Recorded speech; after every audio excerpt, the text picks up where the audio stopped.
It's a goal. Who got the assist? Who got the assist?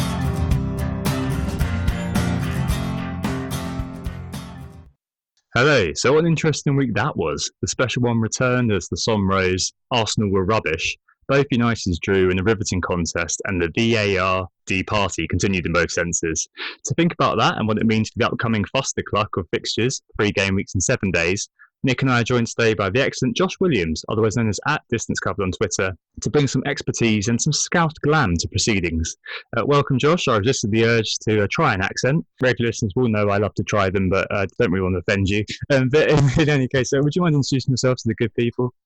I am Josh Williams. As you can probably tell already, I have a very strong Scouse accent. Hopefully we'll get to okay though. Hopefully the majority of listeners can understand. And yeah, I'm just, my day-to-day role is just to do with, providing mainstream football analysis for one of the UK's biggest media providers. Yeah, great to have you on the pod today, Josh. Thanks for joining us. It was a bit of an action-packed couple of weeks since we last podded, hasn't it been, Tom? Obviously, Poc's gone, so I'm quite emotional about that. As a Spurs fan, obviously, plenty to talk about, and we'll be covering that in depth a little bit later. And yeah, it was an action-packed game week as well. VAR playing a huge role in the proceedings. Unfortunately, to the detriment of my actual personal team and to the success of Tom's. But we'll talk about that in a little bit as well. Just to say, of course, we are Who Got the Assist. You can find us on Twitter @WGTA_FPL or myself @WGTA_Nick. And you can find us on iTunes or SoundCloud, Spotify, or wherever you'd like to find your pod. So what we're talking about, Tom? So this week it's all about looking forward ahead to the next 3 game weeks, which, as I mentioned, are all spread over 7 days. Seasons may be made or broken during this period, like mine was last year, so it's always good to get focused. We'll do this through peppering in listener questions, as many are relevant to what we're covering. There's features this week, but it's just the market forces because we have an interview with Dad, the dad behind Dad Watch. So I want to make some time to fit that in as well, and also get to all the questions and get through the main pod. So things like the Tom and Nick pick and the over 30s, etc., will return next week. We've also got some further questions from the community. Thanks very much for those too. Yeah, sounds good. So let's start with the game week reviews. I don't really want to do mine. Do you want to start first, perhaps, Josh, as the guest here, and let us know how your game week went and how your season's progressing in FPL so far? The game week was, I think it was very average for me. I'm happy that my captain delivered because that's been a problem throughout my season. I think if you get a captain delivering, it's almost like having 2 players really, and I think that's been an issue for me throughout the season. But I went with Mane, and I think I ended the game week 65 points, so not too bad. Didn't take a hit before the week either, and the previous 2 weeks I've been doing quite well as well. I had got 70 odd points before the international break, 70 points the week before that, so steadily climbing. But at the minute, it's still a very, very unpredictable season, I think. Cool, yeah, and you mentioned you were about kind of 450k at the moment as well. So yeah, a couple of 70s and things like that are all very good and seem to be getting you up there at least. Yeah. I mean, as I said initially, I perhaps showed a little bit too much loyalty to the usual performers. I think I went for Sterling a couple of weeks. I went for Salah a couple of weeks, and usually I'd go for the player that didn't register any output. That tends to be how my season's gone at the minute. But I've gradually lost faith with those players, I think, and that seems to be onto a completely different squad now. Yeah, no, certainly. It's definitely been a time which a lot of people have had their faith tested, and lots of movements away from the likes of Salah and Sterling have definitely been seen. On to my week before Nick starts his diatribe. I got 69 points this week, which the teenager in me absolutely loved. I've made no changes. Looked at my team and asked myself, is it worth making changes? Should I just roll the transfer? Which I did. 69 points. Nick Pope at the back came in with 9 points. Mane and Kevin De Bruyne in midfield did the business for me. And up front, Jamie Vardy captain. I benefited from VAR with that penalty being retaken and scoring it, and Jimenez as well, 7. The big kind of question for me last week was, do I play Soyuncu or do I play Mendy? I had Soyuncu in all week. On Saturday morning, I had some time to myself, which is very rare. Normally, I don't have the time, so I don't look at my team, but I did. And I tinkered Mendy in. I lost myself 4 points by doing so. So, yeah, 69 points up to 264k now, and I am on equal points with young Nicholas, which is a first for quite a while. But where I was very, very happy, Nick, you really weren't, were you? I think I was a picture of frustration over the weekend. Really, I was quite happy with how it all was going, and then just a few elements just absolutely destroyed it for me. I went for the differential captain in the end, which was Trent. So first, sort of the VAR madness was aiding me with that disallowed Crystal Palace goal, the first one. But then I also had Maddison, and I did bring in Vardy, but Maddison lost his goal to the VAR because apparently his left toe was in the box when the penalty was being taken. So he lost his goal. Vardy got his points, which means captain points for Tom. And then obviously I lost my clean sheet just at that particular moment in time as well. Maddening. And then, Sterling offside as well, apparently. So I lost all his points. I sold KDB instead of Sterling. So I missed out on the De Bruyne points. Bit annoying, but yeah, Jimenez and a couple of others got me points, but 51 overall for the game week was a bit rubbish, to be honest. So yeah, quite a big red arrow, down about 70k places to same rank as you. So same points. You live and learn. See what happens next week. Yeah, exactly. I'm sure that it will be. This won't last very long. We're not going to be on the same level for too long, and you'll definitely be ascending very, very soon. Right then, let's get into it because we've got a lot to talk about. And the first thing, of course, is to talk about Spurs because we haven't really spoken about them since Poch got sacked and Mu took over. And let's have a few hot takes, I suppose, on Mourinho and how you guys feel about it. Josh, as a man who's actually working in the field, working in the media now, like that must have been a crazy day, mustn't it? And what's your view on Mourinho and Spurs at the moment? It was a big day, yeah. I was in Newcastle at the time, actually, recording a podcast down them ways, so I couldn't actually tackle the content on the topic for a while until the following day. But I was actually more positive than most when he was appointed. His reputation seems to have really suffered since his period at Manchester United, and I looked at the squad objectively. And I think one of the reasons they really suffered under Pochettino is the squad is no longer as suited to playing such a controlling possession game whereby the whole match is played inside one half of the pitch. Pressing is relentless throughout. And I think Mourinho is maybe not as assertive in terms of the pressing game. And I thought he was, he's quite a short-termish type manager who's going to get results immediately. And I just looked at Tottenham's squad and was a bit hopeful as to how it did seem to suit Mourinho's tendencies in terms of plenty of physical players, plenty of players that are ready to deliver immediately, defenders that are able to soak pressure, and certain things like that. So I was quite hopeful, and certainly the first 17 minutes of the match seemed to back that up for me, really, until there was a period towards the end of the match where I think they conceded 2 late on, but up until that point they were really impressive for me.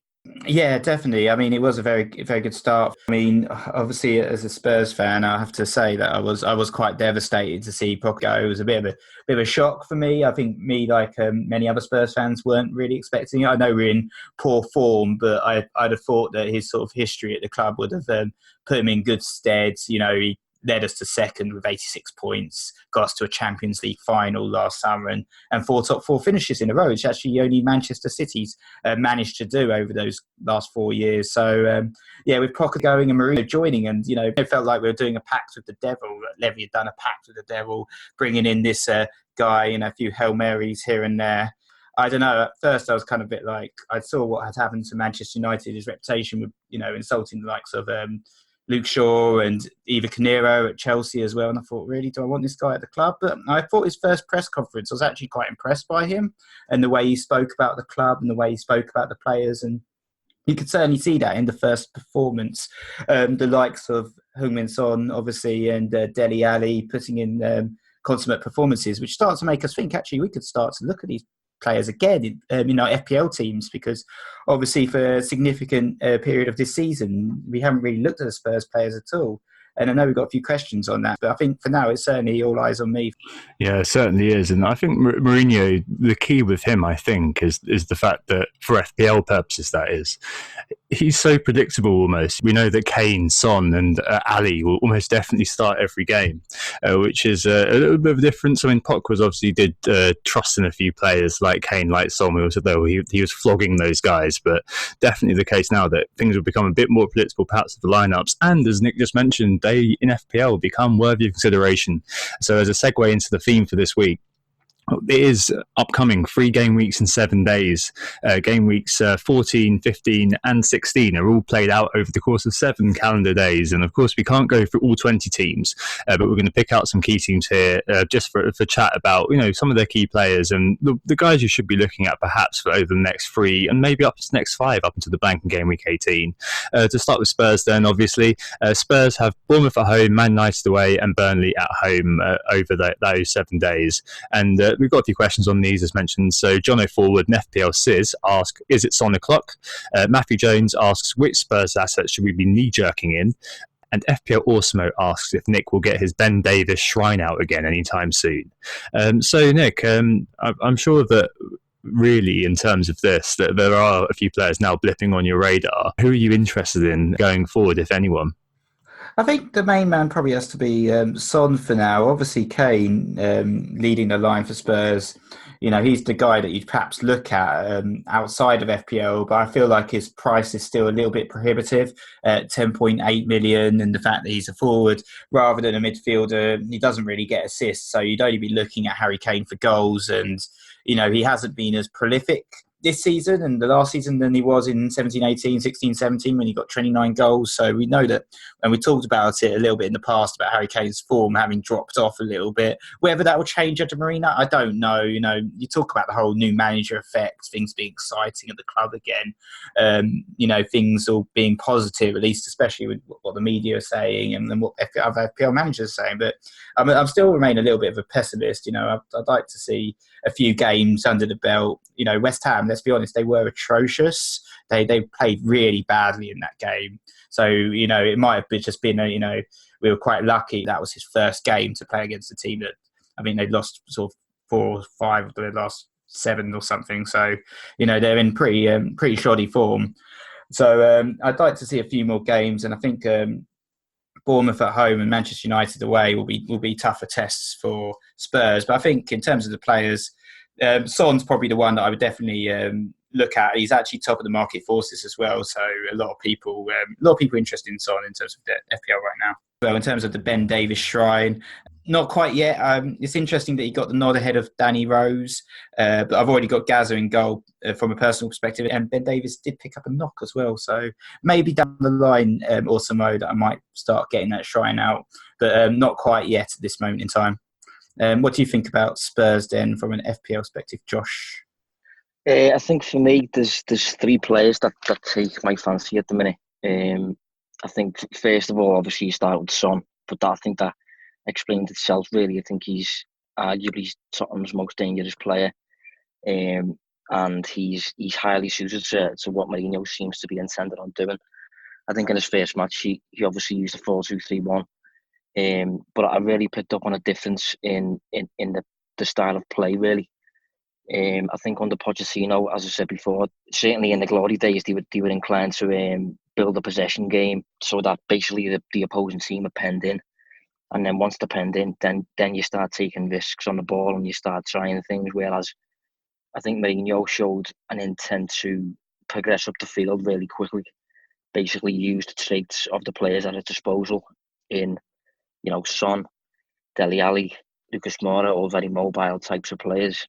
And, he's trying to take advantage of that by basically, as soon as you secure possession, play forwards through the lines and move up the pitch very quickly. And basically, I mean, it's similar to Borussia Dortmund, the way in which Borussia Dortmund attack at the minute, just slow possession play. And then just a quick ball straight through the lines. And before you know it, you're on the opposing defence. So I think Son certainly suits that style of play. Dele Alli was another player, obviously, that showed up to me. He seemed to be playing a role that was very similar to, again, what he was fulfilling in his glory days. He was a number 10, and rather than drifting away from the penalty box, he seemed more inclined to drift towards it. He was making late runs into the box and things like that, linking the play, operating on a half turn. And he just looked, I wouldn't say back to his old level just yet, but in terms of the role, it looked very similar. Obviously, Pochettino had to change things around last season and a little bit the season before as well, I think, just simply because he didn't really have a midfield. The main player in his midfield was Moussa Dembele. He was sold. And I think Spurs had to go down the route of, a midfield diamond with just all his best players, basically. And that resulted in Eriksen's output diminishing, Dele's output diminishing. And Mourinho seems intent on restoring that for me. And the final player was a little bit of a risk, but Sergio Aurier. Obviously, he's a bit renowned for being a bit erratic on the ball and things like that. But Mourinho used a 4-2-3-1, as I said. But once possession was secured, it was quite asymmetric, the formation. So Aurier advanced up the field as though he was a winger, and then Ben Davies would tuck inside to form almost a situational back three. So although Aurier is down as a fullback, you can see him getting plenty of attacking returns if this is going to be Mourinho's go-to formation from now on. And I think he did get an assist on the day as well. Yeah, no, he definitely did do that. I saw that as well with Davis, basically just providing that kind of solid platform for Son to just use his industry, or use his energy to basically roam that flank as far as he wanted. In terms of that, Nick getting the shrine out, which is something that he's done in the past, because when Ben Davies was a very, very attacking force, he was much beloved. But I think, in terms of that, I don't think Ben Davies is going to be straight balling up that wing at the moment. I think we're looking at him providing that platform for Son, so maybe not. I think on the Aurier point, one thing that might be interesting as well is when the Sessegnon's fit, because I think that Mourinho's tried to sign him many times as well, if I remember correctly. So he's finally got the chance to work with him. But in terms of the key players, you're completely right. Like, to answer Jono and FPL Scissors' question, Son, very suited, it seems, to Mourinho's game. I'm hoping that the bump with Mourinho and the fact that he's probably going to be playing every game will help him have a whole season. So he's had a couple of seasons of disruption, hasn't he, with South Korea? He's never really quite had this kind of Salah season where he's just smashed it all year long. It's amazing that it could actually happen under Mourinho. But it sounds like he's got to make the best of the lads he has, and Son has to be the key there. With Kane, I think, diminishing as an FPL force, did get his goal, of course, but basically the playmaker now, isn't he, in some ways? And as you mentioned, Ali's looking rejuvenated as well. Son up to 9.7. I think he is. I've bought him, so that you can see that I've gone straight back in on him. But I've said to him, well, I'm not mad at you. The door is always open for Son. But Ali 8.4 is a very interesting choice as well. Less than 1% owned before this weekend, probably going up a little bit now. But interesting to see where the stats start and how they go. Those 3 games are going to be good ones if you are like Nick and want them to be a testing ground. Bournemouth, Man United and Burnley are 3 games which are quite tasty to see what Mourinho will do against clubs like that. However, I'm kind of I was more inclined to jump in on Saturday, which I did.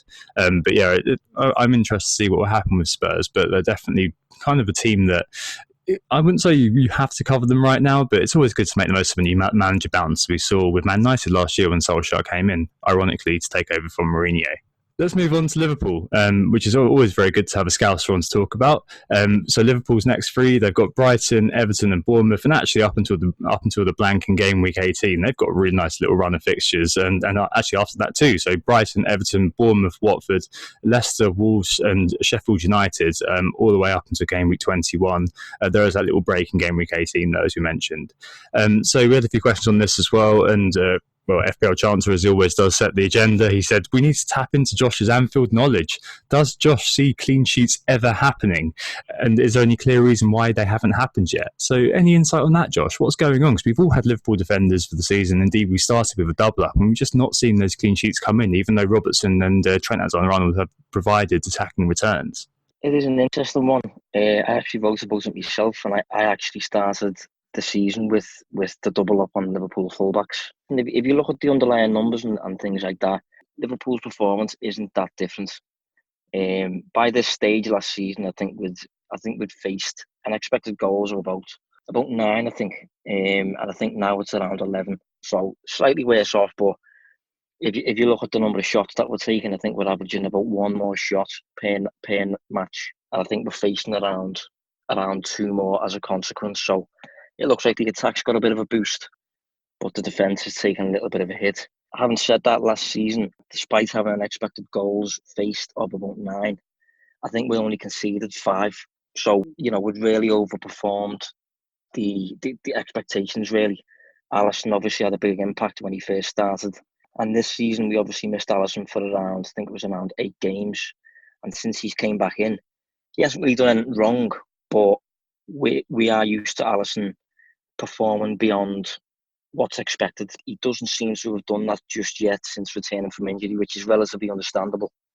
But Liverpool is still facing, roughly 9 shots per match, which most of the time, if you're only facing 9 shots per match, you're not going to concede a great deal. Looking at Liverpool's upcoming fixtures, I do think it's a matter of time, and I've been saying it's a matter of time. We all have. Yeah. Before Liverpool keep, maybe about 4 clean sheets in a row or so, but I am quite surprised that we've only kept, I think it's 2 clean sheets up to now. I can't really explain that one, to be honest. I mean, James Maddison, when he scored at Anfield, that was with Leicester's first shot of the match, I think, on the 70th minute. When Newcastle scored, that was Jethro Willems from the edge of the box. He will not be able to do that again if you ask him. Pukki scored a goal that I think at the time Alisson would have saved. So just certain little things like that. I've been stressing that I don't think it's anything to be concerned about, and I still think Liverpool are roughly the best defensive team in the league. Yeah, I remember as well. I think it was Danny Ings' goal. And I think certainly in terms of defence, a lot of us have been quite heavily punished. I think a number of us went with the double defence at the beginning of the season. I actually fancied Liverpool for a clean sheet in this game, and I took that gamble and risk of captaining Trent Alexander-Arnold, which really didn't work out for me in the end. But I really like their attacking fullbacks. They do offer so much going forward, and it's just really sort of shown in the underlying stats in terms of the chances they're creating, and in terms of the defence as well. They have been really unlucky, just 2 clean sheets, but they've not conceded more than 1 goal in any of these games. So it's only 11 goals that they've conceded, and 36 shots on target that they've conceded overall, which is less than 3 a game, and is the best in the Premier League. I think Chelsea are second with 38 shots conceded on target. So I still feel like with the Liverpool defence, I mean, to have 1 is almost like a hygiene factor, isn't it? But I think Robertson's, in terms of picking up those assists, he's actually been slightly outperforming Trent, which has been a bit annoying for myself personally. But I think potentially there is a case still for doubling up, especially with the sort of the next 3 or 4. You could make a case that they should be able to keep a clean sheet, for instance, in the Brighton at home game. But you can definitely see a sort of an 89th minute Neil Maupay goal, consolation goal, of course, because Liverpool will still win. But you can see a goal coming, can't you? It's just inevitable. Yeah, certainly. I mean, there's parallels with Man City, isn't there? Like last year when they just seemed to concede 1 big chance every game. It's been a bit annoying, but I think you've got to keep your head up in that regard and just kind of think, well, if you've got 1, I think TAA seems to be the one that most people have. If you've got 2, in the same vein as Josh just said, it is probably going to come. Hopefully it is going to come. I mean, obviously it's gambler's fallacy to say that it's bound to happen, but equally it seems to make sense to say that they've been a little bit unlucky given that shot volume is very low. And it's just going to, hopefully it will start with Brighton, but it's incredibly frustrating, isn't it, seeing that clean sheet go. But yeah, I think that most people will have TAA at least at the moment, and I think there's definitely a case to double up, even with as Nick mentioned, the attacking output for Robertson alongside TAA is just so good that having that kind of double up at the back, it's now just having the 2 number 10s, isn't it? Because they are the creative playmakers for Liverpool. But moving forward, it's all about Mane and Salah. So most people now have Sadio Mane in FPL. He's now the same price as Mo Salah. He's long overtook Salah in terms of the ownership. And Salah's injuries, of course, have slightly dented his appeal. I think I saw something that was at 14% of live ownership at the moment is on Salah, which is really, really low for him. Mane, as I said a few times, is the clutch player for Liverpool. He scored 29 goals this calendar year, only 20 for Salah. And I found the quote from Jurgen Klopp, which about what happened with Mane. He said, we all know he's a world-class player, but now he's started to realise that himself. He needed more confidence when he came in, and the only criticism I ever had of Sadio was that maybe at times he was the only one not to see just how good he is. So he's quite a humble bloke, isn't he, Josh? And I mean, has it been surprising to you to see how consistent he's become? A little bit, maybe, because I think certainly according to the numbers, Salah's like the ultimate data player, really. I think if you look at statistics alone, Salah looks like, the investment, if you like. But if you actually delve deeper than that, it looks like Mane's perhaps more efficient in how he applies his game. Like, Salah tends to shoot more. He tends to try more on the pitch, basically take more risks on the ball and things like that. But when those don't work, he tends to look bad. He looks weak. He looks a bit more erratic. He looks a bit more unreliable. And he's prone to going through periods, particularly when he's got a knock, such as after the Champions League final when he dislocated his shoulder and he first returned. And at the minute, he's got a bit of an ankle problem that he's persistent with. When that's the case, and he's still taking these risks on the pitch, he can look really, really reckless. Whereas Mane tends to take around a shot less per match. As a result, he posts lower XG and things like that. But if you actually watch him, he looks easier on the eye. The reason he takes fewer shots seems to be because he makes better decisions on the ball, really. He knows when to shoot and when not to shoot. And as a consequence of that, his conversion rate is generally quite high in comparison to the average player. And as I said, that just stems from he's making the right decisions of when to shoot, when to pass, in comparison to Salah.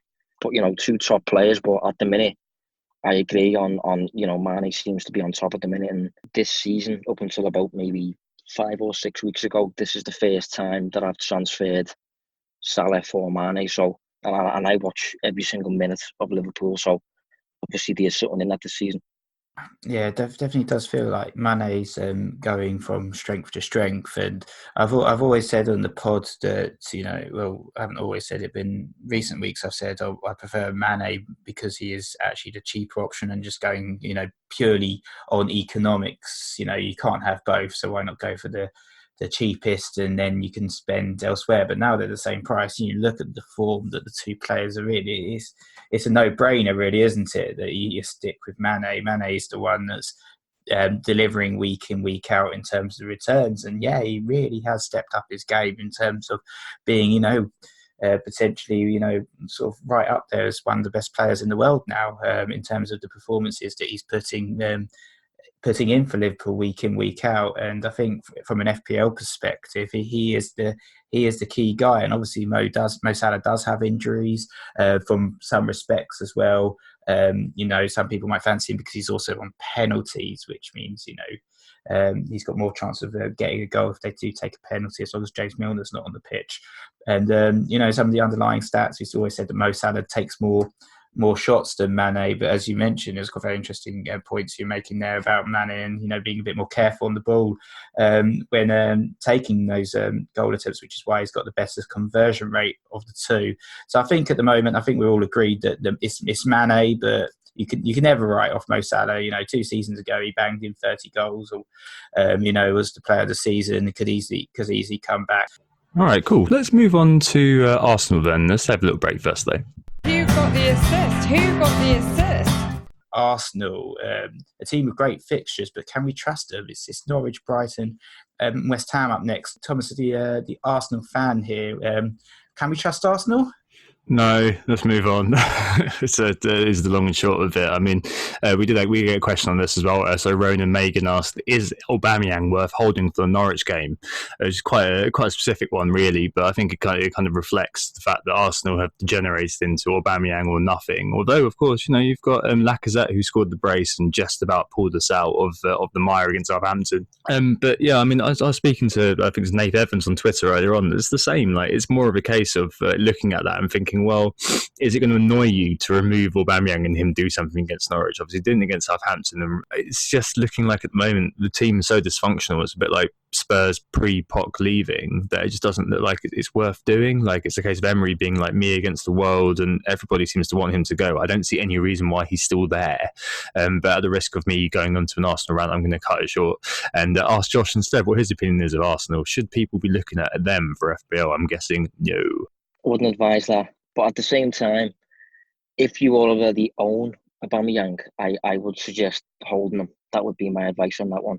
I think in terms of trust in Arsenal, they just seem to have gradually, since Wenger's decline and then Wenger's departure, went towards the footballing perspective of you have a goal, we have a goal, basically. I think the general objective in most cases, certainly regarding possession football, is make sure you take plenty more shots than the opposing team, and if you do, you have more of a chance of winning the match. Currently, Arsenal under Emery and last season as well, they get consistently outshot by the opposing team, hence why so many matches are in a state of flux for the large majority, and hence why they become reliant on quality players such as Aubameyang. But just looking at Arsenal's current fixtures, they've got Norwich and West Ham inside the next 3 games. For me, they're the 2 worst defensive teams in the league. Although people will have been inclined to look at Southampton and think that will have went down a similar route, for me, that's not the case. I think there's a saying in boxing, styles make fights. And I think that's the same in football. I think Southampton have a style that's relatively suited to play in Arsenal, just because of, Hasenhutl's game and things like that, and how that matches up with maybe the mistakes that Arsenal have in the deeper areas of the pitch. And I think Norwich in particular are just a really, really open team. West Ham are the same.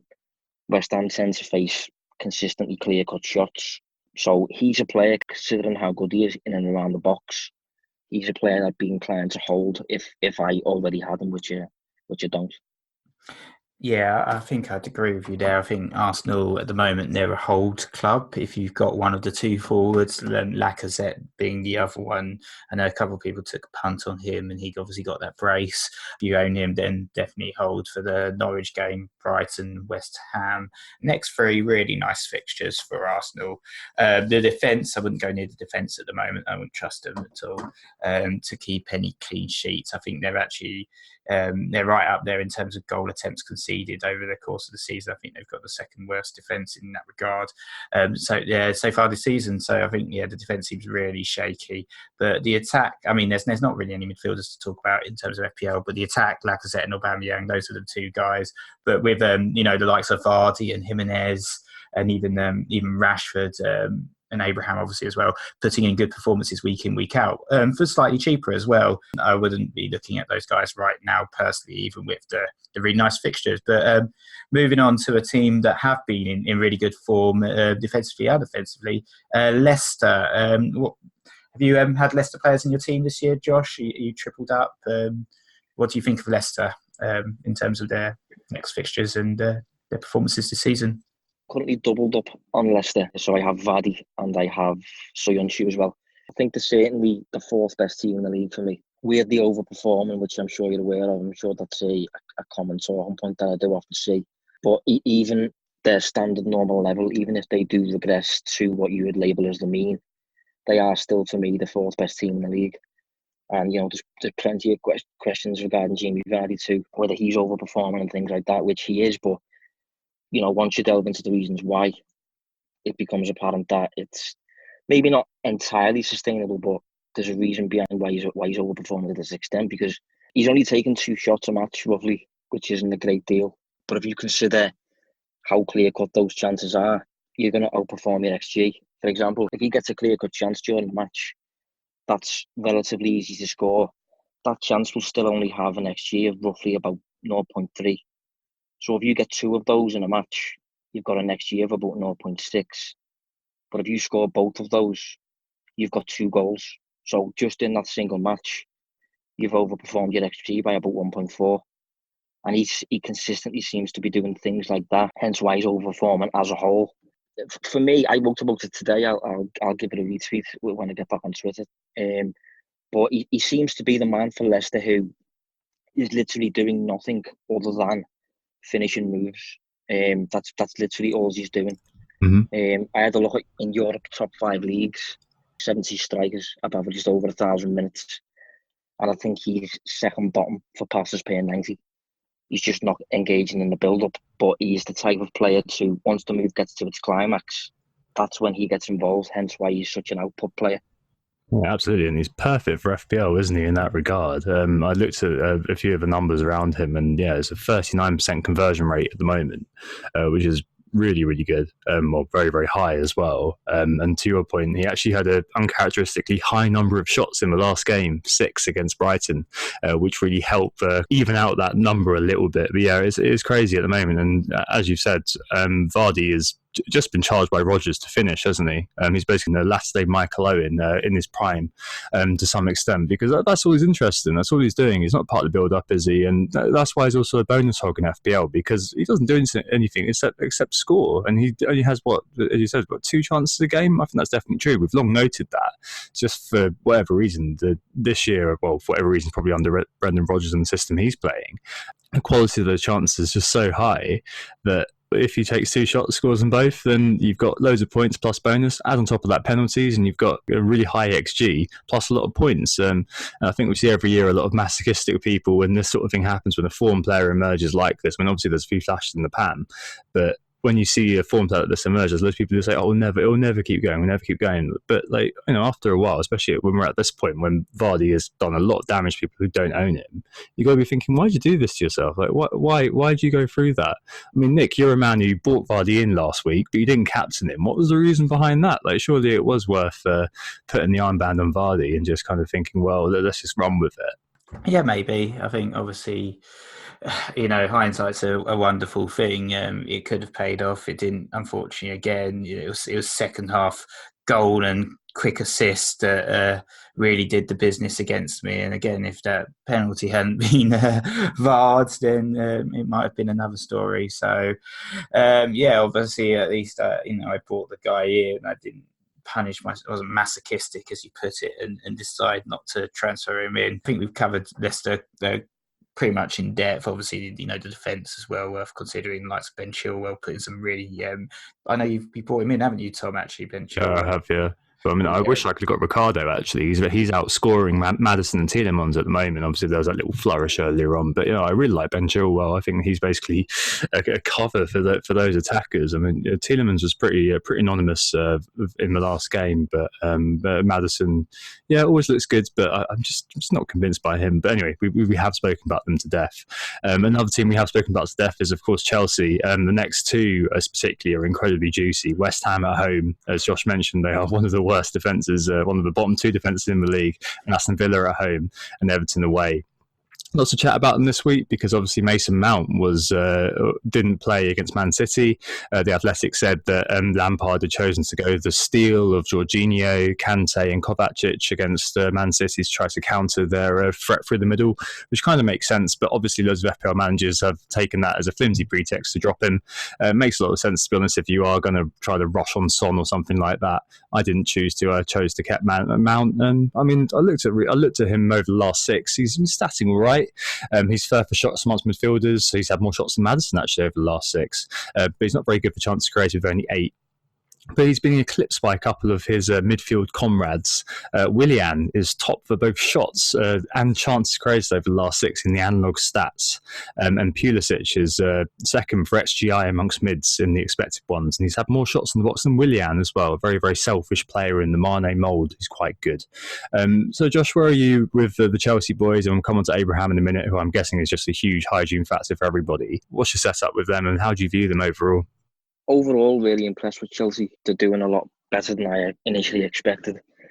Obviously, they're getting a few good results, but if you look beneath the surface, the results are very much deserved. What I've just mentioned earlier about dominating your opponents in regard to the shot count, Chelsea seem to be doing that most weeks, posting a really high XG, whereas on the defensive side, posting very low. So their results do seem reliable. I mean, for me, they're comfortably the 3rd best team in the league. I currently only own Tammy Abraham. I did own Mason Mount earlier in the season. I actually owned him for when he scored against Norwich, so that was good. But a week later, when I used my wild card, so he wasn't part of my plans moving forward. But he's a player that I have had my eye on since, and he's a player that I would advise people to keep simply because he is inclined to score. He is inclined to be involved high up the field. The one aspect to his game that he doesn't really seem to have is a real creative passing element to his game. But he seems to balance that out, certainly in FPL teams, because he takes set pieces and things like that. So he's a really useful player to have in terms of owning certain Chelsea players, whether it's in defence, perhaps less so the midfield, simply because think the players in the midfield area for Lampard, with the exception of Mount, I think they're less inclined to score. And then you look at the attackers. For me, they are, as I said, the third most reliable team in the Premier League.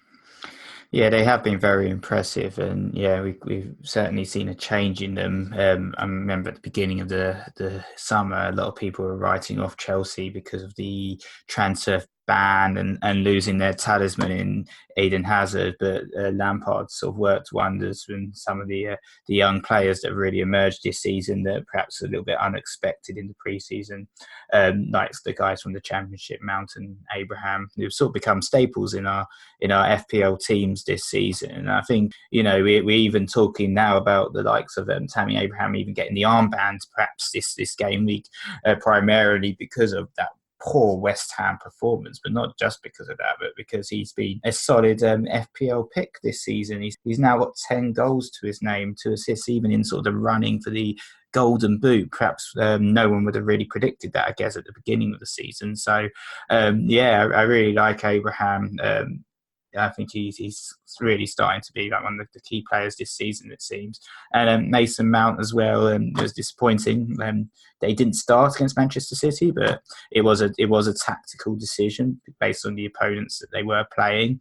So I'd expect him to be back in that team, and I don't think I can really sell him or look to sell him at this particular moment in time, especially with this fixture. I think he'll be important player. I think obviously Willian, who Tom mentioned earlier, really performing well in the underlying stats as well, having a great season, and Pulisic as well, who's also performing brilliantly as well. A bit of a slow start. Looked like Callum Hudson-Odoi might actually be the man in the starting 11, but Pulisic really starting to show his talent that everyone knew he had. Yeah, certainly is. 39 points, I think it is, in the last 4. That's pretty crazy, especially if you jumped on him for that. And 12.9% owned, so the ownership is ratcheting up. But nevertheless, as I mentioned earlier, a very selfish player, and one that is a godsend really for a lot of FPL managers. I wish I could fit him in, but I'm going to stick with Mount for now and hope what Josh said was true, that he's going to get those goals. But yeah, I mean, if I owned Pulisic this week, I'd certainly be looking at captaining him over Abraham. I do love Abraham, and I think he will get my armband this week just for how bad West Ham are. Interesting parallel actually between Abraham and Vardy. At the start of the season, Tammy's conversion rate was 39% as well between game week 1 and 6, but it's a bit lower now. It's 17% the last 6. He's 5th for XGI, having overperformed assists, but he's not been particularly good for XG over the last few. I can kind of understand why, though, to some extent. I mean, they have played Man City, and I think that the good times are going to roll again, opening. And yeah, I think he's going to be the guy's captain. I mean, at the back, you've still got Tomori, for example, but I think there's a bit more of a moot point, and double or even triple Chelsea attack going forward is going to be pretty key, I think. All right, a couple of other teams to look at quickly. A couple who are perhaps a bit unfashionable as well. So Southampton, fresh from frustrating and almost nicking a victory against Arsenal, have Watford, Norwich and Newcastle. And indeed, this is their purple patch of fixtures, really. They've got quite a nice run up until game week 18. After the Newcastle game, they play West Ham at home, Villa away, Chelsea away in 19, and then Crystal Palace at home again in game week 20. So a nice little run there for Southampton. I don't think there's any players in FPL land who are particularly useful apart from Danny Ings. Danny Ings, 12 shots in the box, 5 big chances, 2 goals in the last 5. A massive 67% goal involvement for them. So he is obviously the talisman. But I mean, it does seem to be Ings or bust, doesn't it? Unless Gineppo does turn into the new Sadio Mane, right, Josh? It doesn't seem like Southampton are going to be of interest to us. No, I mean, generally, especially with attacking side players, you would like to pick those players that are, playing for teams that are generally quite reliable on the attacking side. I'm not sure Southampton are. Danny Ings has always been quite an interesting player, though, because he's always been inclined to get good shots in good areas of the pitch. He's got quite a poaching instinct about him, very alive in the penalty area. It's just a case of, A, he doesn't really have the fitness to play week in, week out, the full 90 minutes. I think Abraham's actually a little bit like that. And B, as I said, he's not really in a dominant team, so he's not guaranteed consistent chances week in, week out. Yeah, I suppose he's quite cheap, but I think, especially considering the level of output delivered by the current strikers in the Premier League at the minute, I think Danny Ings is going to be, quite low in the pecking order. I think Danny Ings, at least in the next few, if you own him, he's one of those players that you would fancy. Looking at Southampton's next 3, but also the next 5, you could fancy him to get a few goals in those games. So, I think in terms of the cheaper alternatives in the forward line, when you look at that price range, he's the standout pick, really, in comparison with some of the other guys at that same price, like Wesley and Maupay. I think outside of Danny Ings, I think he's the only person that we can really talk about. When it comes to Southampton, there aren't really any other options, unfortunately. Yeah, no, definitely not. I think there's 3.7% owned Danny Ings, so maybe there's scope there to be a differential. And the only thing is, FPL General always says that he's a guy who's massively injury prone. So, do you want to buy a player in who's basically a hospital pass waiting to happen? Danny Ings is made of glass, so he's going to fall over and shatter a toenail or something, and he'll be out for weeks and weeks and weeks at some point soon. If you're willing to take that risk and lean into it, then go for it. I think it's quite a nice little differential given those numbers in the fixtures to come, and the XGI being so high. If Southampton score, you've got a very good chance of Danny Ings being involved. But yeah, I'll be a little bit reticent on them. And one final team to speak about here are Crystal Palace. Crystal Palace, another team with some pretty decent fixtures. Burnley, Bournemouth, Watford next 3, and after that they've got Brighton, Newcastle. Another team though where there's not too many options that you're looking at from an FPL's perspective. I guess the only thing worth highlighting again is the good value that they offer.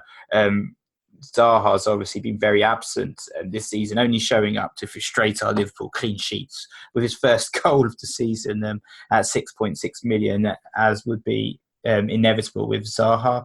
But then there's a few other really cheapies that are worth talking about perhaps briefly. Jordan Ayew at 5.1 million. He's got 4 goals to his name.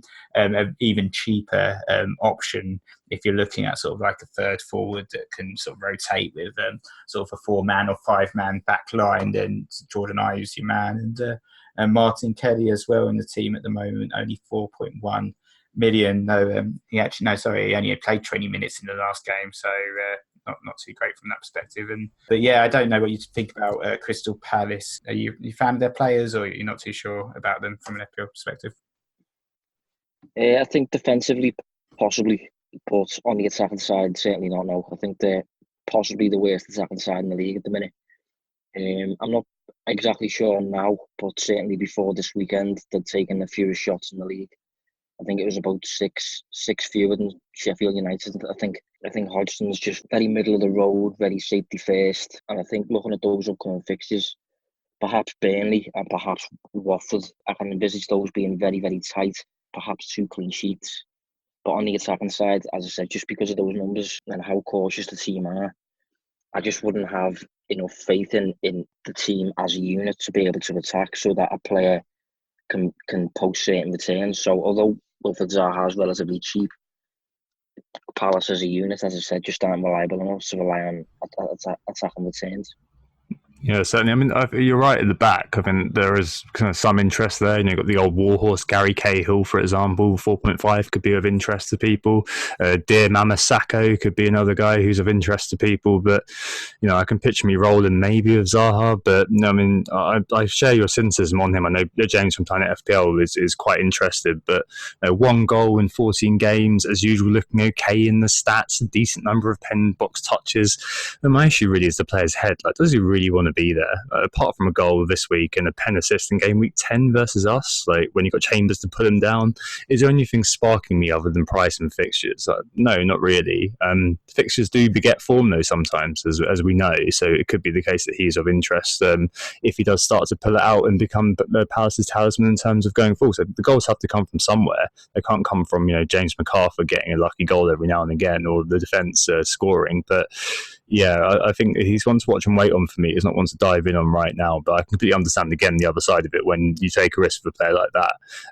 A player who at the back end of last season was incredibly good for them in keeping them up. If they do hit relegation trouble, who knows? Maybe we'll see Zaha come back to life, especially if the shop window starts to open around January sort of time. But yeah, it's not really a club which is of particular interest. So overall, hopefully that was useful, and hopefully over the next 3 you'll really flourish as FPL managers as the onslaught of games starts to take off. All right, let's take a break there and move on to the features. Who got the assist? Hello, so we're back and it's time for the feature section now. It's a bit of a shorter one this week because obviously all of the top bit was very, very good and took a bit of time. And also we've got an interview with the man himself, Nick's dad. But first it's the market forces. Nick, you're the man across numbers. What's going on in the FPL economy this week? So people are still looking at Jamie Vardy, those that have missed out on his returns, those that decided not to get him in for the Brighton game, have seen another 12-point haul and just think, God, bring in this guy. Everton at home up next. Still a really nice round of fixtures after that. Watford, Aston Villa, Norwich. Definitely captain material in all three of those games. So Vardy, the most attractive man at the moment in terms of the market forces, perhaps not on the pitch, but in the market forces, he's leading the way. Scored 5 games in a row. Can he break his record from the other season back? I don't know. But Vardy, most transferred in player right now. But Son isn't too far behind him at all, actually. It could easily overtake him. He's only 2,000 transfers behind with 156,000 transfers in so far for Son. Son's scored or assisted in the last 4 games, showing some really good form. Now it looks like a revitalised and refreshed Spurs, so a lot of people looking at the Bournemouth at home game that's up next for Son, thinking I want to get this guy in, and very attractive for managers. The players being sold though, Aguero, 175,000 transfers out. He's got an injury, so a few people are looking at Jesus online as well. But Aguero being sold heavily, people perhaps transferring out for Vardy. Sterling as well, attracting lots of sales. Over 100,000 for him. That's 3 blanks in a row. Owners feeling a little bit grieved, obviously, about losing that last-minute goal, but his price is probably proving a little bit prohibitive for some FPL managers. But Newcastle away up next. We'll have a question on him in a little bit. Other players being transferred in. Soyuncu, 80,000 transfers in for him, and Jimenez, 80,000 transfers in for him as well. What do you think about Jimenez, Josh? A little bit surprised at how Wolves are doing. To be honest, I envisaged them having some issues, maybe simply because of, largely the Europa League in comparison to their actual squad. They haven't really got the squad to deal with 2 competitions like that, was my perspective. But they do seem to have coped relatively well. He's not a player that I've particularly delved into a great deal, but I know Wolves has taken an upturn recently. Again, they're a similar side in terms of not being wholly reliable in terms of attacking returns, just because they're a largely defensive team. They soak a lot of pressure and then counter-attack. Beyond Traore, who's a differential option in himself, I think you can't really look beyond Jimenez, so he's almost guaranteed to deliver the large majority of Wolves' output if they do get solid results, which they seem to be doing at the minute. Yeah, certainly the talisman for Wolves is anyway. Elsewhere, just to cover that off, Pulisic's been brought in by 75,000 people and sold. Mason Mount, almost 80,000 managers have parted ways with Mason, and finally Josh King, who I'm surprised is still in squads, has been sold by 61,000 managers who have finally seen enough of him. Right, and the final thing this week, we're not doing the others, is a quick Dad Watch interview, a little bit of a special feature. So earlier on this week, Nick sat down with the man himself, Ian Harris, and asked him, what's the secret to success this season? So for our hashtag DadWatch section, we are joined by the man himself, Ian, also known as FPL Novice. You can't find him on Twitter, but if you ever want to speak to him directly, feel free to send me a message and I can act as a relay for the comms. So to provide some background, this is my dad's first year playing FPL and he has smashed it from the start. Great couple of opening weeks, helped by the likes of owning Mane and KDB from Game Week 1, meant that he actually had a 3k overall rank from the end of Game Week 2, something I've never had myself. He's also managed to keep up the pace as well since by captaining Vardy week in, week out, unlike myself, and has also had a 5-man defence for the last few game weeks, including the likes of Diego Rico and Lewis Dunk, meaning that he's still up there at the top around sort of overall rank 40k at this moment in time. So what's the secret to his success? Is there any secret at all? I've asked the man himself. So, Dad, thanks for joining me to talk with our listeners. You're very welcome. Thanks for having me on your show. So, do you want to give a little bit of background, I guess, in terms of your FPL experience and how you're finding the season so far? Well, I first looked at FPL when you mentioned it to me a couple of years ago, and all I did was go on there and do an auto selection, I think it's called, and got a team and then did nothing for the rest of the season. Last season, I had a zombie team and did nothing with that, obviously, because that's the rules. And this is the first time I've actually tried to play the game properly ever since you set me up with a pretty good team at the start. Excellent. So what kind of tactics do you generally deploy, I guess, in terms of making the decisions within your team? Well, the thing is, Nick, that I know very little about it. So I have to use simple tactics. So I really watch and see how I think the players are doing from a number of points perspective. And that's about it. Remember, I haven't watched a single football match this season, so I can't sort of judge very well how these players are doing in the real world, only in the sort of stats and numbers game. So it's a little bit of luck then, I guess, and mainly purely looking at the numbers for the players. It's looking at the numbers and it's thinking, well, hold on a second, is this a random assist, or does it look as though they've actually got a couple? And then I might select them on that basis. Okay, and so who's been your standout performance this season so far, and who's been the most disappointing for you? I made an error, and that was when I started to get on the Pookie bandwagon and the Norwich bandwagon. I think in my hearts of hearts, when I was actually buying them, I kind of felt, and this might be hindsight, I thought, well, this can't go on forever, and I'm jumping on too late. And to be frank, those are the two worst decisions that I've made this season so far. So certainly in terms of getting things wrong, going with Norwich was wrong for me. So backing Norwich in a big way didn't work out in the end. Didn't work out at all. Okay. And what have you learned from that then? Well, I think really the focus for me has been primarily on team. So I think going forward, I think I'm going to be looking more at team rather than individuals. There's a few individuals that stand out and everyone knows who they are and everyone seems to have them in their teams. But then I had a tactic for a while where I was thinking what I would actually do is diversify across a number of different players and different teams, and that failed for me. So at the moment I'm thinking of actually concentrating just on what I would call quality teams, teams that are in the top 5, top 6 of the league. So that's the plan for the rest of the season then. You're not going to stick with what's working. You're going to take a few more risks maybe to try and bolster your status at the top? Or the whole process is driving me absolutely potty, because the higher you get, the harder it is to stay high up. So although over the last couple of game weeks I've been scoring reasonably well and beating the average by quite a reasonable number of points, I've actually had a couple of red arrows, and that is absolutely driving me potty. So I need to do something about that. But I don't want to become too defensive. So I want to hold on to my position, but I also want to really I have ambitions for trying to get into the top 25k, top 10k, which I think will be a pretty stretch for somebody who knows very little about this.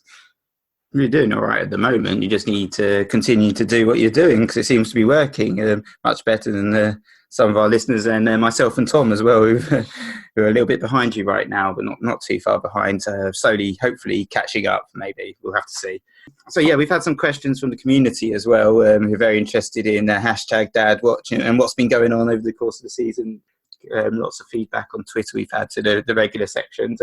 We've had a question from DJ Nuiton at Nuiton_TJ, and he's asked, have you started to feel pundit pressure yet? Perhaps with your newfound fame from the pod. Well, I don't have fame, but I think the thing is that it is a stressful game. It's actually changed my Saturday, which has surprised me, especially when it starts at 12:30 and then doesn't finish till almost 7 or 8 o'clock at night.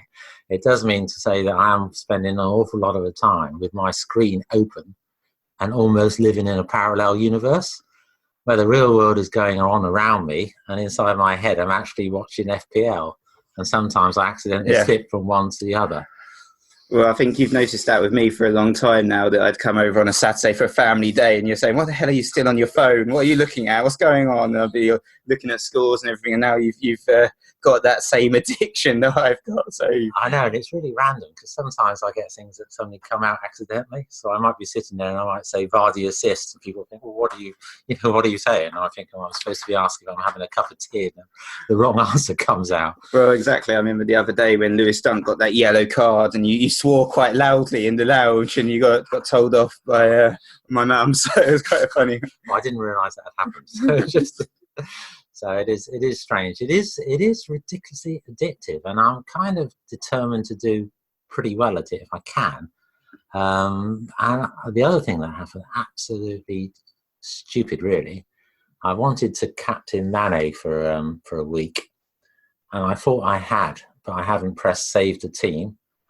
And he came through that week, and it's cost me 10 points. And I literally spent the night tossing and turning about the cost of those points, and it's ridiculous. I feel like we've all been there before. I do remember a couple of seasons ago where I was at a party and I was sorting out my Crystal Palace goalkeeper because I had a double up, and I can't remember if it was Hennessy and Speroni were involved. Maybe a Peroni as well was involved at the party, but I accidentally transferred out the wrong goalkeeper, and then in the warm-up Hennessy got injured and Speroni came on the pitch and got an 11-pointer, and then I ended up with 0 goalkeeper for that game week as well, because I think I had Rob Elliott as my other one who wasn't playing, and I was absolutely fuming about that because that cost me 11 points. I know, it's ridiculous, and it's hard to explain if you're feeling a bit grumpy because of your result. It just seems absolutely ridiculous, but so it has got under my skin a bit.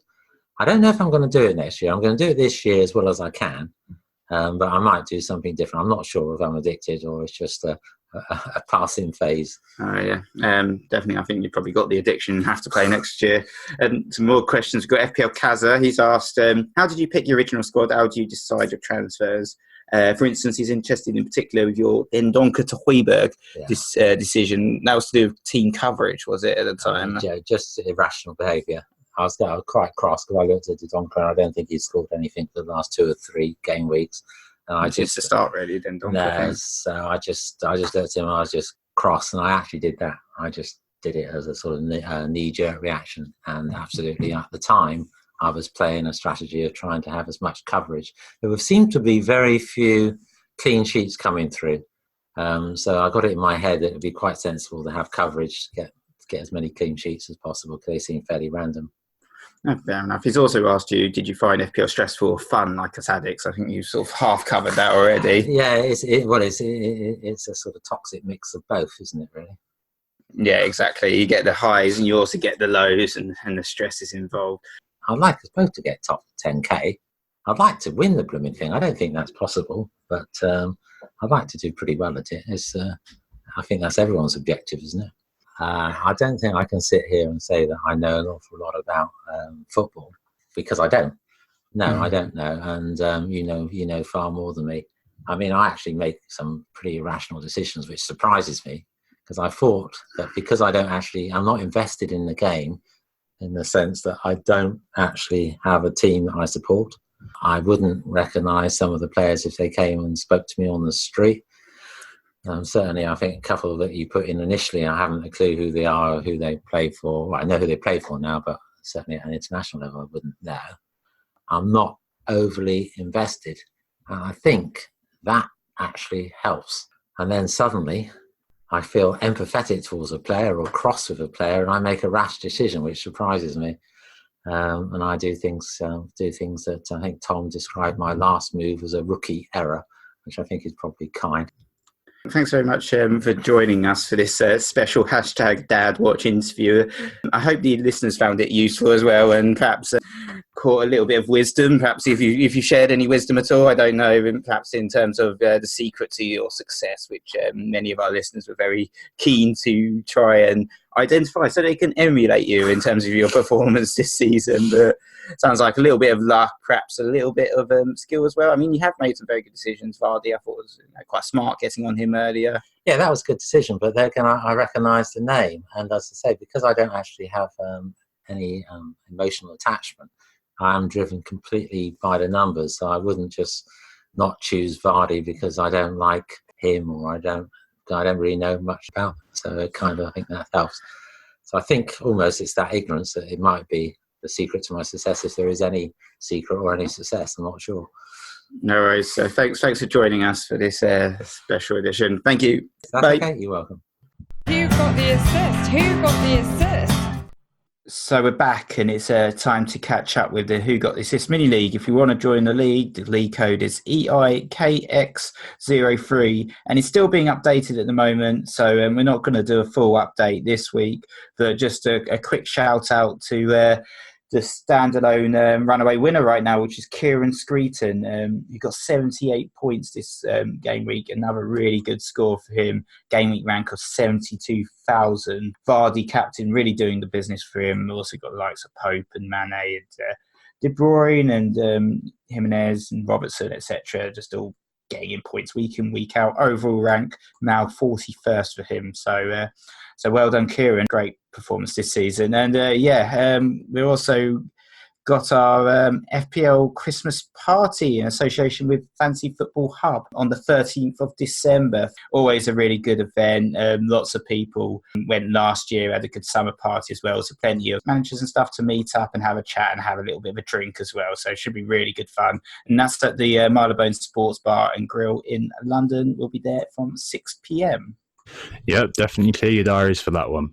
Okay, so questions for this week, and as we've answered already a boatload of them before, it's going to be a little bit shorter, but to jump in straight away, and again, kind of sticking with Liverpool, just because Josh's on the pod to some extent, it's Blanktastic. FPL Awesomeo asks if we should start planning for the blank now in game week 18 with regards to Liverpool assets. So because of the Club World Cup, there's no, the Liverpool versus West Ham fixture has been rearranged to a later double game week, which means that most people may be having that on their horizon now in just 5 game weeks time. But Josh, should we be overlooking Liverpool assets because of that blank, or do you think the fixtures for the time being, as we spoke about a little bit earlier, are just so good that should just not be a consideration? You should be getting Liverpool in.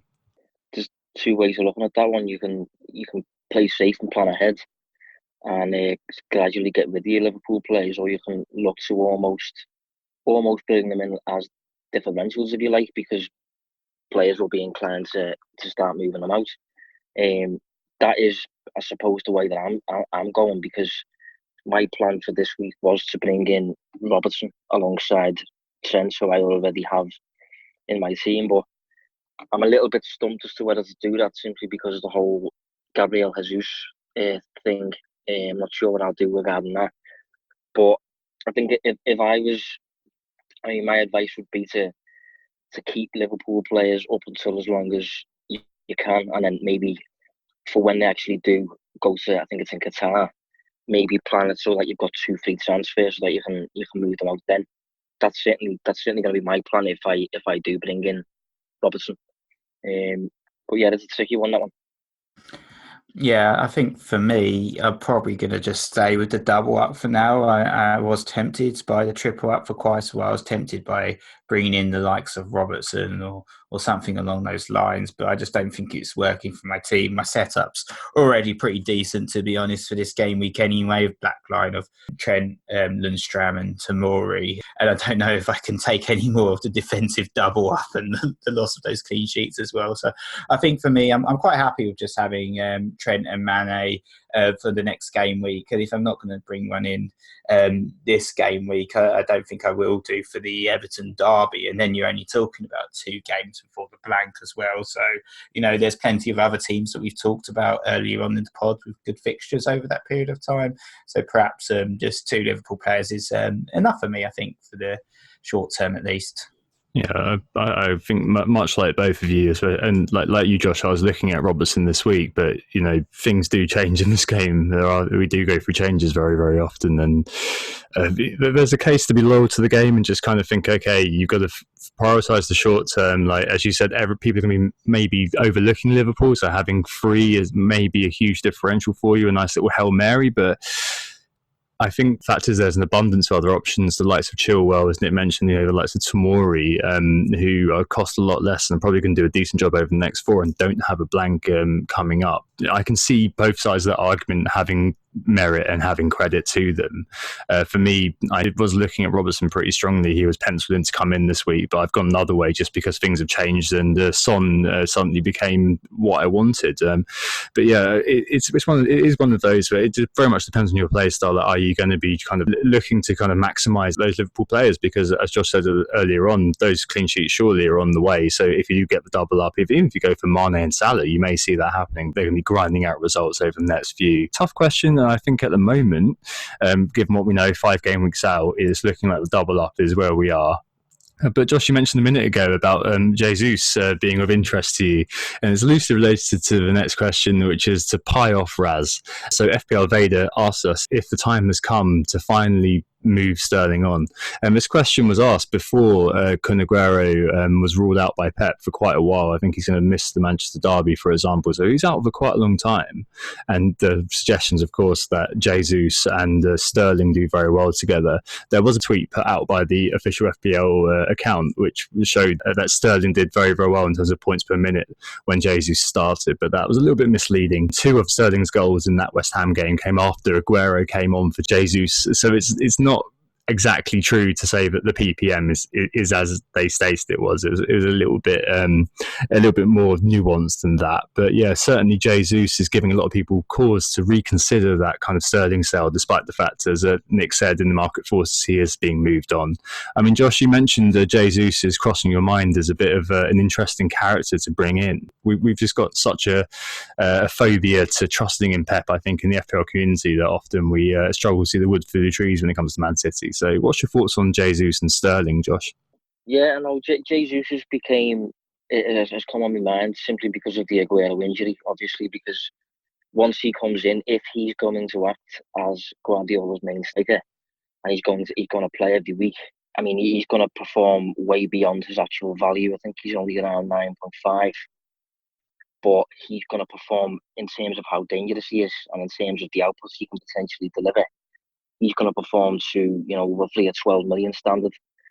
Just looking at he's a bit like Vardy in the sense that he just finishes City's moves. Just looking at his Premier League output here, since the start of last season, he's taken 70 shots in the Premier League and 65 of those have been inside the penalty box. He's just that type of player. Is actually really, really strong, obviously because he takes a fair amount of shots during matches and they're relatively close to goal as well. So he's just a player that, as I said, he's undervalued when he's starting. If Aguero isn't in the picture, then Jesus is considerably undervalued. And in comparison to Sterling's a tricky one. I still actually own Sterling. I made similar choice to yourself a couple of weeks ago. I got rid of De Bruyne and kept Sterling. Just because of what he's capable of. I think he's alongside Salah in terms of being, strictly according to the numbers at least, the most dangerous player in the league. Consistent shots, consistently creating for other players. But, for whatever reason, he doesn't seem to be delivering lately. And I think it perhaps stems from, the wealth of attackers that Guardiola has. It's a lot easier for City to get attacking returns from virtually anywhere. And it won't always be on Sterling to find the net. A little bit different if Jesus is playing because Jesus is in the team to score and little else, really. But if I do opt against Robertson and I go down the Jesus route, I'll have to take a hit for that. And that will involve getting rid of Sterling. So my move would, if it's going to happen, I'm not too sure yet, but my move will be Sterling and Aaron Connolly out for Dele Alli and Jesus. But it's just one of them toying with at the minute, just a bit of a tricky one, because then I'd have 2 high quality, highly involved differentials there. But it's a tricky one regarding Sterling, really strange at the minute. Yeah, it does sound like a quite interesting move there. You're sort of getting 2 top quality players to the price of one, essentially, because obviously Sterling is very expensive to hold and keep in your team when he hasn't been returning week in, week out. He's certainly been quite frustrating for me to hold in the last few game weeks when he's not been delivering in terms of FPL points. But it is worth highlighting that they've just perhaps had the 2 trickiest games of the year in the last 2 fixtures of Liverpool and Chelsea. So he's got through those fixtures and now he's looking at Newcastle and Burnley up next, which are 2 much nicer fixtures and fixtures where he's more likely to return. So I'm not sure if I'm going to personally sell him right now. I think I'm probably going to try and hold him through those 2 games and hope that he now becomes a little bit more of a differential, having had a little bit of the sell-off. Sterling is obviously, as you mentioned, Josh, he's a brilliant player. He's very attacking. lots of opportunities presented to him throughout the game, and he's always getting lots of goal attempts as well. So I think he's probably gonna stay in my team for now. I'm not going to be pieing him off, but Jesus, another very interesting alternative that's certainly come to the fore. What with that Aguero injury.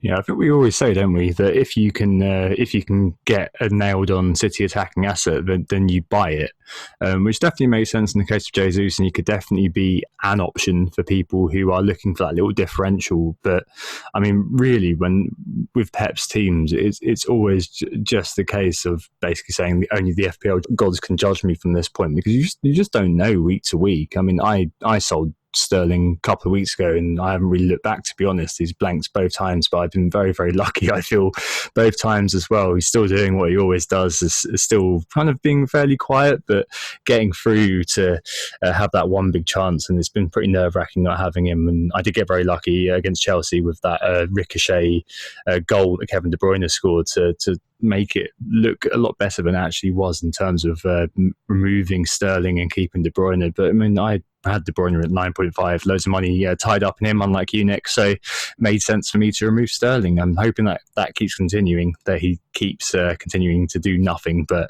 I don't think it's going to happen. I think he will score because he's good enough to do that. Whether I call that a punishment, I don't think it would be anymore, because I've made a lot of points without Sterling, but equally I can completely understand why you're both potentially, well, Nick, you're potentially keeping him, and Josh, why you're considering moving him on. I think the market forces seem to show that a lot of people are indeed getting rid of Sterling. One final question with Sterling as well for you, Josh, actually. So a few people are saying as well that Sterling could play what we call out position, so in the middle as a number 9, and a few people are saying, oh, that's good. But I kind of think, is it really? Like, what have we learned from Richarlison and maybe Rashford and Walcott in the recent past? It's not particularly good for Sterling, is it, to be doing that? And Hazard as well is a good example. It just nullifies him, doesn't it? If he's involved in the hold-up play, it's much better for him, isn't it, for him to be, I guess, arriving unmarked late in the box to score those high XG chances. So, what do you make of Sterling in that opposition number 9 role? Do you think it's good for him in FPL, or perhaps not? Yeah, I'm less inclined to look at that as a positive, really. I'm not particularly sure it's a negative either. I think I would personally prefer him to actually stay on the flanks, just because he's inclined to obviously cut inside and take shots from his preferred zones, and he's more used to that role and things like that. And I think you get on the end of different types of chances if you're a centre forward in City's system, similar to, again, going back to Leicester and Vardy. If you're in the team solely to basically get on the end of chances and finish moves, you just got to have a different type of game. You've got to have a different mentality, a different means of, approaching the game from a tactical perspective, and you've got to be quite instinctual in your movements and things like that. And I think Sterling's much more suited to wide play that ends up cutting inside. So if I do end up keeping Sterling, I would prefer him to probably stay on the flanks, to be honest, but I'm not sure I'll do that. Yeah, I think I'm inclined to agree with you there. I feel like, when you're playing up in the number 9 position, you have to face off to 2 centre backs. But I think if moving on to the sort of final question, it's just about form beating fixture, and it's from FPL Rhinos, who's said he's always been a fixtures man and captain Richarlison this week, which was also the failed Nick pick, I think. But form seems to be winning out. So is there any scope for captaining outside of the top 4/6 in time to come? And I think I don't know, I'm not too sure how we define the top 4 or the top 6 anymore, what with Leicester's rise to prominence and the likes of Spurs and Arsenal, Manchester United not doing particularly well. But I think it is tough to find players outside the top 6 and take those risks. I think we both took a risk on Callum Wilson, rude day, earlier on in the season, which really didn't pay off. And, you could say there's a case perhaps the likes of Jimenez maybe is a little bit of a captain, but that's sort of going back to the form versus fixtures. Jimenez is a player in form at the moment as well, and Callum Wilson was actually in form at the time. But I think for me, oh, don't remind me. Yeah, I think after taking a little bit of a gamble, going a bit maverick with my captain option last week with defender, albeit Liverpool defender, I'm probably going to go back to sort of safer picks and be looking at the likes of Liverpool, the likes of Manchester City, the likes of Chelsea, or even Vardy at Leicester as the captain picks, and just safely rotate around those guys. So I don't know about you, Josh. What do you think about the captain options out there? Do you like to play it safe, or do you take a gamble every so often on a differential captain? No, I don't tend to gamble too much regarding captains. I think the biggest gamble I took was similar to yourselves. I obviously went for Callum Wilson against Norwich, but other than that, I haven't really pushed the boat out too much.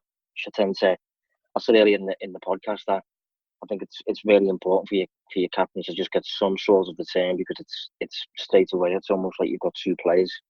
So, as you said, I'm not too sure what the top six is anymore, but I like to pick a player who is maybe a bit of a talisman for the side, heavily involved in the team's attack, and that team's attack has to be fairly consistent in terms of, a certain number of shots taken each week, sort of thing. So I wouldn't be too comfortable. I mean, there's an argument that you could pick captains based on if you're playing West Ham or if you're playing Norwich, just captain a player who's up against them. I think Danny Ings is up against Norwich in next week maybe, or so. There's an argument for that possibly, but I think I'd generally stick with the players who are going to be heavily involved and are playing for teams that post consistently good attacking numbers every week. Yeah, no, it certainly makes sense. And I just a quick look at the fixtures. I don't really see until game week 18, when Jimenez is away at Norwich, a good time when you'd be looking at doing that. I mean, there are split captaincies, but they're split captaincies with, if we're defining Leicester as a top 16, which we almost definitely are at this point, I don't really see a point when you're not going to be captaining one of those guys. So this week, we've got split between Mane, Vardy, Abraham, maybe Pulisic, maybe even Son.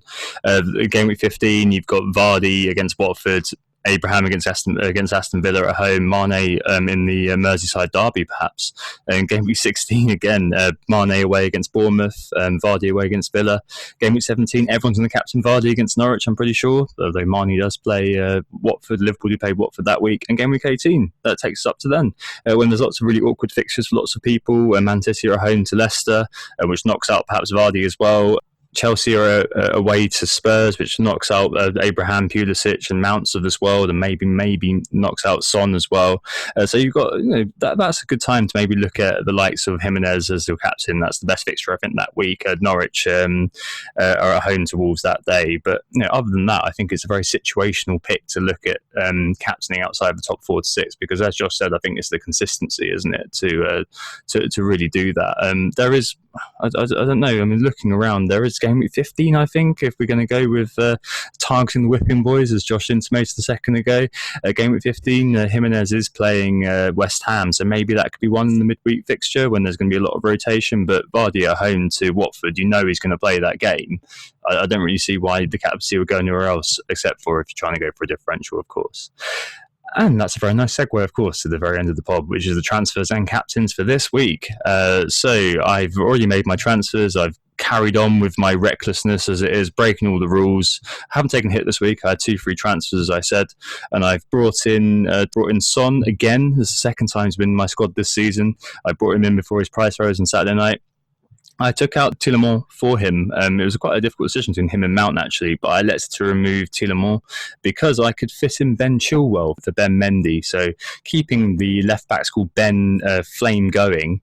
But yeah, as I said, I really rate Chilwell. I had him for quite a while last year as well. Got me a few kind of 9-10 pointers from getting an assist and a clean sheet. Last game week, I noticed as well that he did get the 2 bonus too, and he's performed pretty damn solidly over the last few games. Of course, that 19-pointer against Southampton, a slight anomaly, but still, yeah, I'm set up pretty well this week. With that, I've still got the Leicester kind of double up. I don't have Leicester midfielder anymore, but I do have Chilwell and do have Vardy, and I think I'm going to be okay there. And captaincy-wise, I'm going to shove it on probably on Tammy Abraham, given how bad West Ham are. I'm just hoping they do me a favour and keep Pellegrini in the job until Saturday. What about you, Josh? What are you looking to do this week? I know you spoke about it a tiny bit earlier on too. Regarding transfers, I think it's either going to be a straight move to Andy Robertson from probably my worst sign of the season, Joe Cancelo. I don't know where that one came from, but he's barely even played. Oh, feel your pain. I bought Mendy, so it's a similar sort of level, isn't it? Yeah, nightmare, that one. So possibly that, but if I fancy taking a risk, then it'll be, as you said earlier, just bringing in Jesus and bringing in Dele Alli. And regarding the captaincy, a little bit of a tricky one this week because of the wealth of options. I've currently got it on Mane at home to Brighton, but Tammy Abraham does look enticing simply because he's a player who showed up. I mean, I was actually scheduled to come on this podcast earlier in the season, wasn't I? Before the season started. Yeah. And one of the players that I was going to suggest, believe it or not, was Tammy Abraham. Obviously, now I look like a bit of a liar, but I can promise you. And that was because he last season for Aston Villa, he just showed up as a player who just consistently gets good, realistic chances inside the penalty box and converts them at a high rate. And obviously playing for a quality team, okay, it's in the Premier League, but I could just envisage that continuing. So considering he's up against West Ham, who consistently, they don't face a great deal of shots, but when they do, they're quite open chances, they're quite easy to finish. And Tammy Abraham's an expert at getting on the end of those. He's a player that, it's out of Abraham and Mane for me. Maybe err on the side of Abraham, I think.